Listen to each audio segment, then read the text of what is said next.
with Putin was a PR disaster that sparked outrage from both Democrats and Republicans, but he still has people in his corner like our next guest. Please welcome author of the new book, Liars, Leakers, and Liberals, Judge Jeanine Pirro. Hi. You were on the short list to be a Supreme Court pick. Even Don Jr. tweeted, quote, "That would be pretty awesome." Did the president ever speak to you about being on the Supreme Court? Well, I speak to the president quite often, but there was no discussion about me being on the Supreme Court. And I think that's what he means by fake news. It's on the front page of a New York City, one of the biggest newspapers. Look, I've been a judge. I was an elected county judge. I mean, I love it. It's not the most exciting job in the world, but no. Okay. Well, what about the rumor that you've lobbied to take over Jeff Sessions' job as an attorney general? You said you just speak to the president all the time. I do. Have you spoken to him about that? I've known the president for 30 years, and I've spoken to him quite a lot over the last 30 years. But how and about to be that? honest, look, we talk about a lot of things, and I actually... But how about the attorney general? I'm trying to answer your question. Okay. What I'm trying to do when I go to the Oval Office or I speak to the president, I don't say anything different from what I say on my show Justice on Saturday nights. And that is that it is time that there are consequences for some of the things that are going on in Washington. Look, I've been a prosecutor, a judge, and a DA for 30 years. I've run for office 5 times. I believe in consequences. And when people violate the law, there needs to be consequences. And we're not seeing that in Washington. We're not seeing people made accountable for what they've done. So to answer your question directly, I have spoken to him, not about getting the job, no, but about having someone in that job. I don't care who it is, as long as it's an attorney general who's not in a closet hiding somewhere, who 24 hours after he took the job said, "I'm not going to do anything with respect to the election," and that's all we've been talking about for a year and a half. Would you take the job? I haven't been offered the job. Okay. That's not a no. That's not a no. Well, let's talk a little about Russia. He met with Putin in Helsinki. A lot of folks, Democrats and Republicans, agree it was probably not the best idea because it kind of undermines our country. What do you think? Not the best idea, Whoopi? Come on.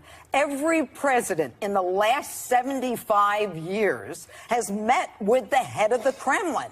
And I think the most important thing to take back from this meeting is the fact that Russia and the United States have more nuclear power than the rest of the world. It's important, and I think it was Abraham Lincoln who said the way, one of the ways to win is to make an enemy a friend. I'm not saying they should be friends, but what I'm saying is this. We come out of that meeting.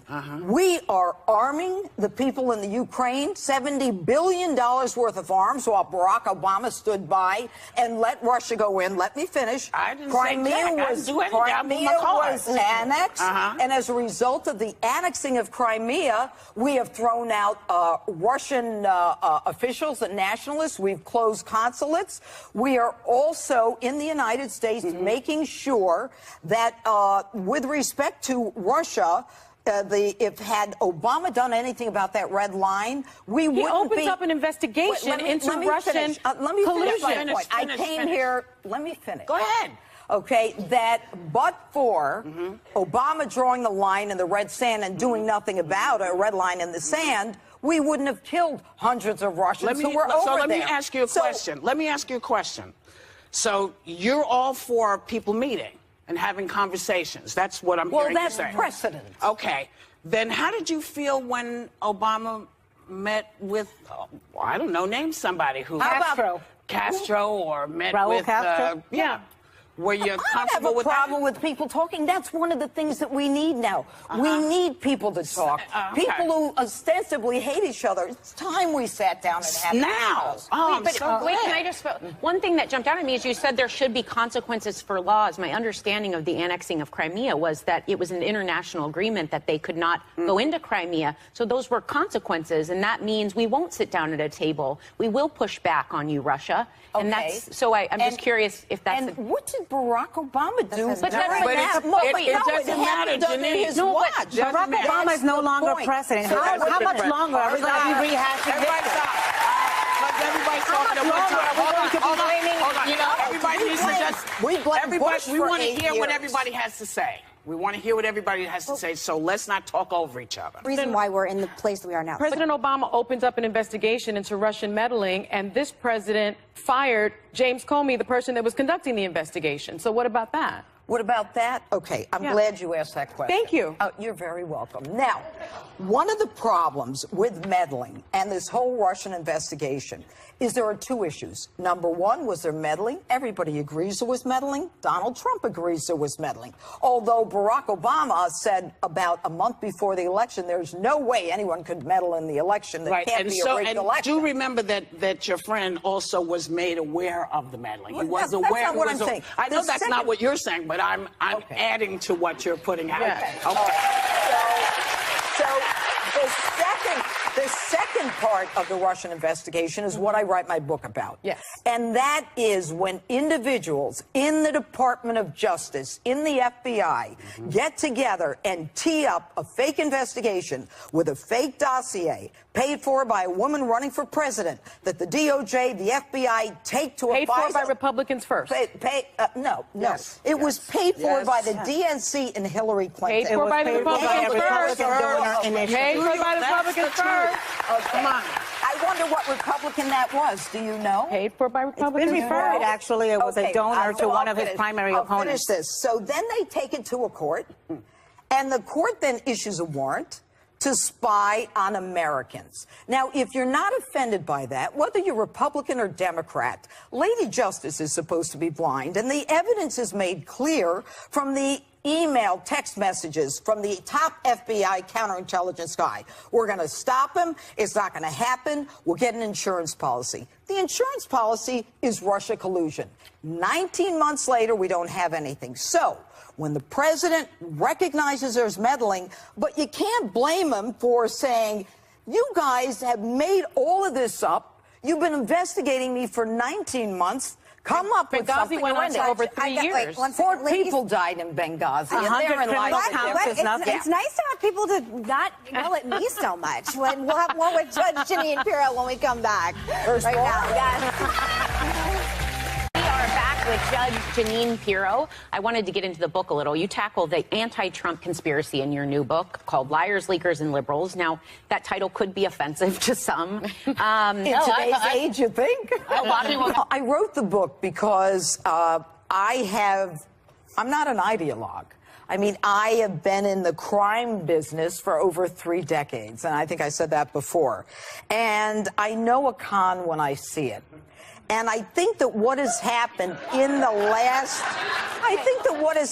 truly in the last campaign, and everybody needs to be concerned about that. Lady Justice is supposed to be blind. And when you start creating fake investigations, fake counterintelligence, you saw it yourself with Peter Strzok, who comes out and basically says he hates the president and he's going to take care of everything. They then go to a judge and get a warrant. That's a problem for me, and it should be a problem. Can I ask you, you just said the warrant, look, I've been a judge. I've signed those things. The warrant was based on a fake document by an opposing candidate in a national presidential race. This is what happens in not only third-world based on that, countries. and you know that. I do know. It is Jeanine, you just said you're not an ideologue. No, I'm not. I am in law enforcement. Let me ask you this question. It's right and wrong. Do you think Donald Trump embraces and embodies conservative ideology? Remember, he used to be have a different position on pro-choice. He's imposing tariffs.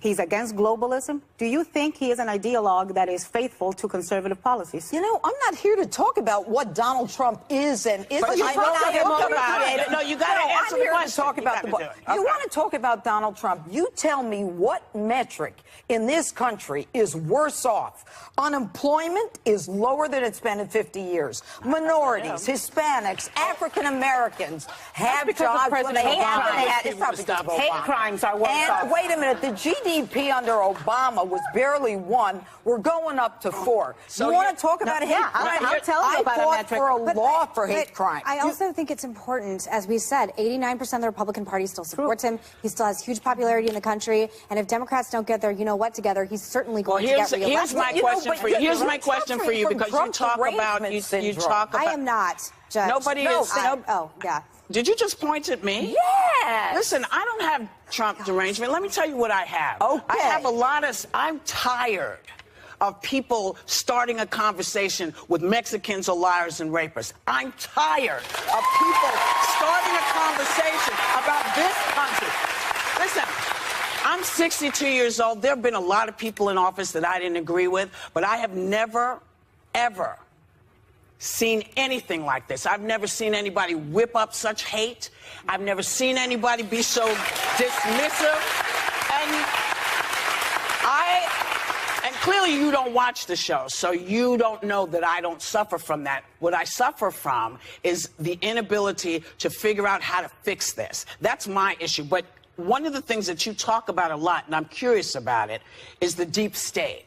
How long has the deep state been there, and who's running it? Well, I want to answer your question, because you had you a question. You had your opening statement, which was how horrible it is that Donald Trump is talking about that's all what you, of these I'm people. sorry, You know baby, what that's I what think you is said. horrible? You said, Whoopi, you know you what's said horrible? that when it people was, who it's shouldn't okay. be here end up murdering the children of American citizens. You know what's horrible? When the president of the United States whips up people to beat the hell out of people. No. Say goodbye. Let me buy. I'm done. Thank you to Judge Jeanine Pirro. Her book, Liars, Leakers, and Liberals, is out now.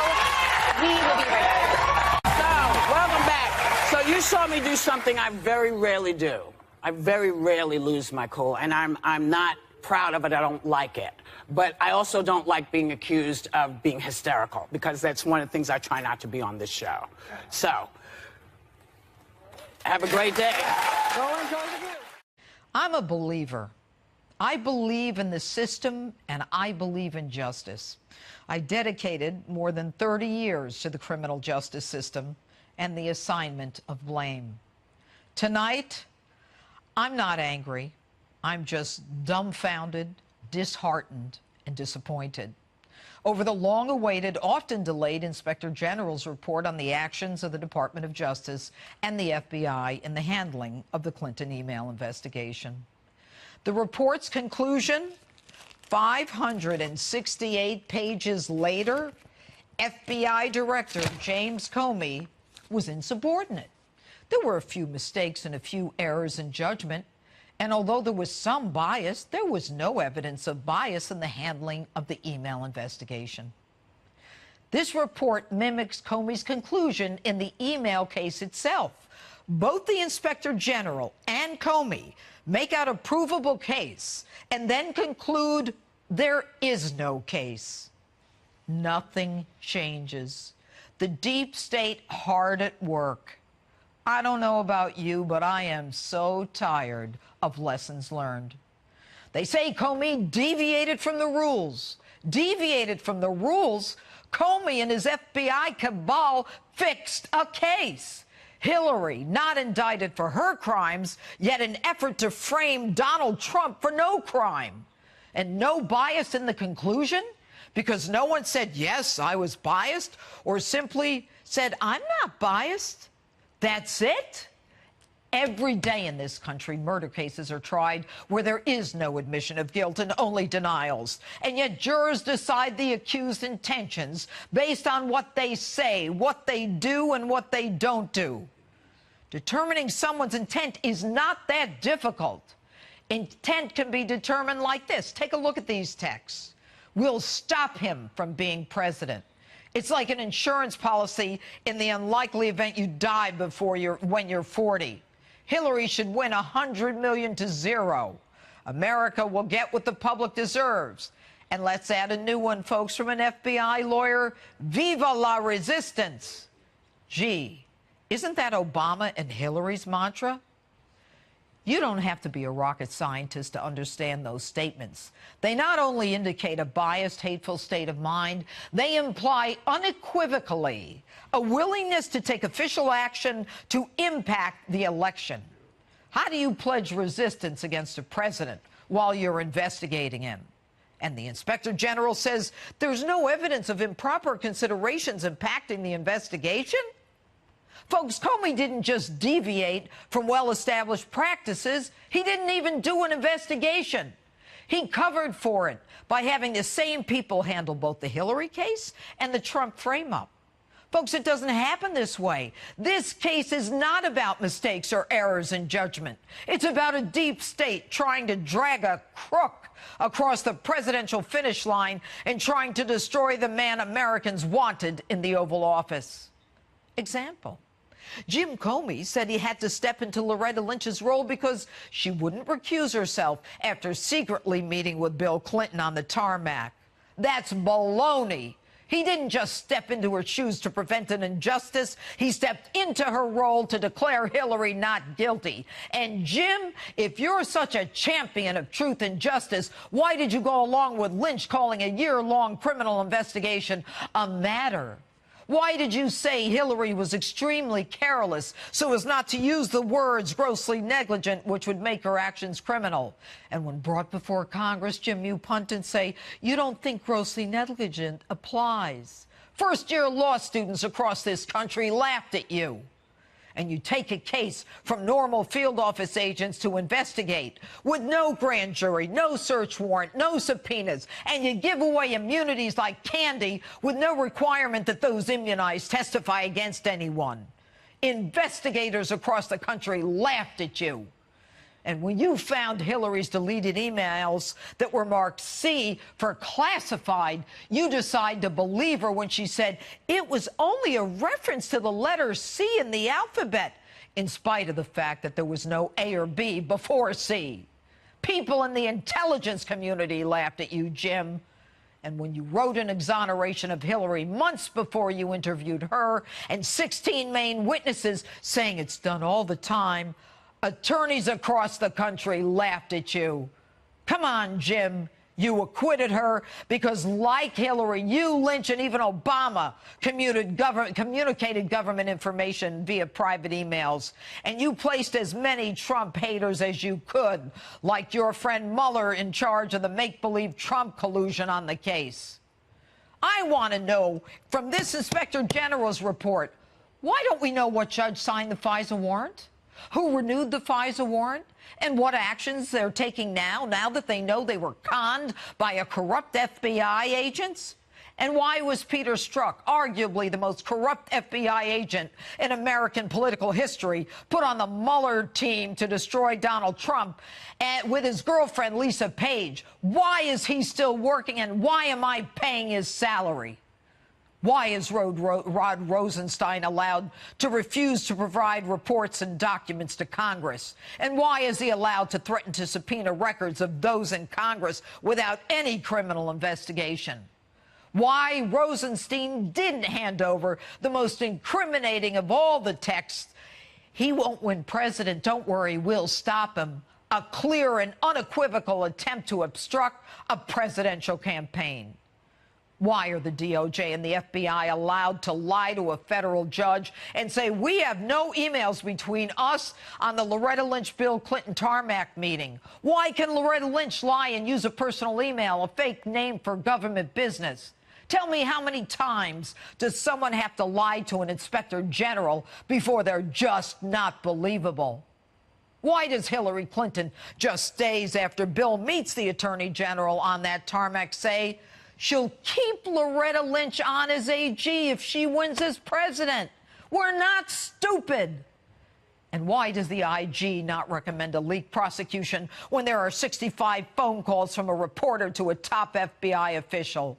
Why did Christopher Wray have to be brought to the White House to be convinced that McCabe needs to go? Isn't the FBI supposed to figure that stuff out on its own? I'm worried. I'm really worried. This report is nothing more than a whitewash of the deep state by the deep state itself. There are great people in the FBI, men and women, and I have had the honor of working with them. But they're embarrassed because they know how bad Comey and company destroyed America's confidence in that esteemed FBI. And there are great people in government, many of whom you've seen on this show. Congressman Ron DeSantis, Jim Jordan, Mark Meadows, Devin Nunes, Lee Zeldin, Matt Gaetz, Andy Biggs, Senators Lindsey Graham, Ron Johnson, Chuck Grassley. These people are fighting the deep state as obstructionist Democrats like Pelosi, Schumer, and Schiff stare into the cameras and turn truth on its head. They're not real Democrats. They're demon rats. That's what I said, demon rats. And until the Republicans learn to fight like they do and go with a narrative that no one veers from, they and socialism will run amok in this country. We need people in Washington who believe in truth and justice and are not offended by the term law and order and believe in consequences. This is not a banana republic. This is the United States of America with a justice system that needs to be protected. And it's time for those people who are not interested in supporting President Trump to get out of his way. And that means you, Jeff Sessions. It's time for you to put on your big boy pants and start acting like the AG. And if you can't get on board with this president, then get the hell out of his way.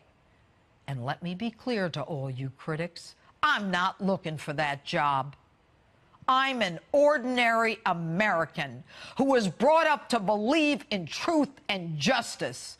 And like thousands and hundreds of thousands of men and women in law enforcement, we're just damn embarrassed and hang our heads in shame with the likes of Comey and his cabal, as well as the impotent Inspector General's report, which is nothing more than proof the deep state is alive and well in Washington, D.C.